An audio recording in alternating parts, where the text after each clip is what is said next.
içinde.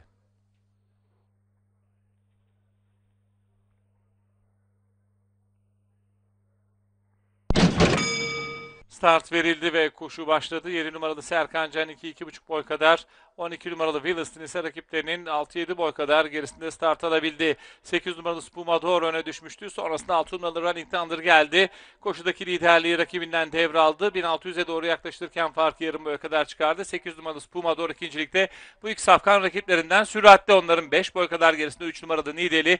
2 boy gerisine dışarıdan 9 numaralı Warrior Hawk geldi. İçine 10 numaralı Bay Çiftçioğlu sokuldu. 2 boy gerilerinde 11 numaralı Gözü Yılmaz, dışını 1 numaralı Gold to Gold tutuyor. Onların dışında 2 numaralı Arsbet, 1 boy kadar gerilerinde iç kulvarda 5 numaralı Fosforus, dışında 4 numaralı Paris Dakar, 2 boy kadar gerilerinde 7 numaralı Serkan Can, 1,5 boy gerisinde 12 numaralı Williston sırasıyla 1200 metre start yerine doğru gidiliyor.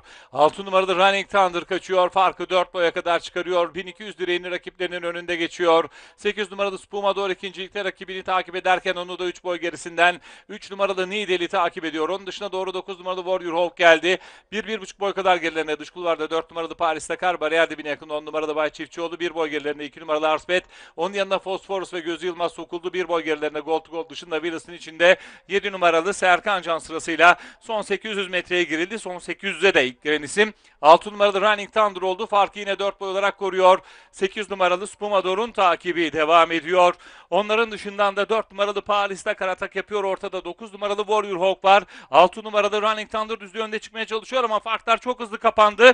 Ortadan gelen 9 numaralı Warrior Hawk farkı önce kapattı, sonra liderliği aldı. Koşuda son 400 metreye çıkıldı. Pistin ortasında 9 numaralı Warrior Hawk farkı 1 boya kadar çıkardı. Dış kulvardan 11 numaralı Gözü Yılmaz'ın, 10 numaralı Bay Çiftçioğlu'nun, en dış kulvardan 4 numaralı Paris Dakar'ın, içeriden 3 numaralı Nideli'nin gayretleri var.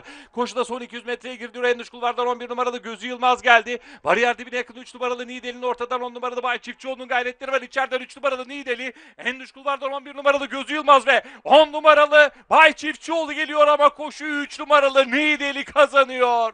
11 numaralı Gözü Yılmaz ve 10 numaralı Bay Çiftçioğlu arasındaki ikincilik kararı varış hakemlerine kaldı. 7 numaralı Serkan Can koşudan 4. olarak ayrıldı. 3 numaralı Nideli Gökhan Gökçe ile kazandı.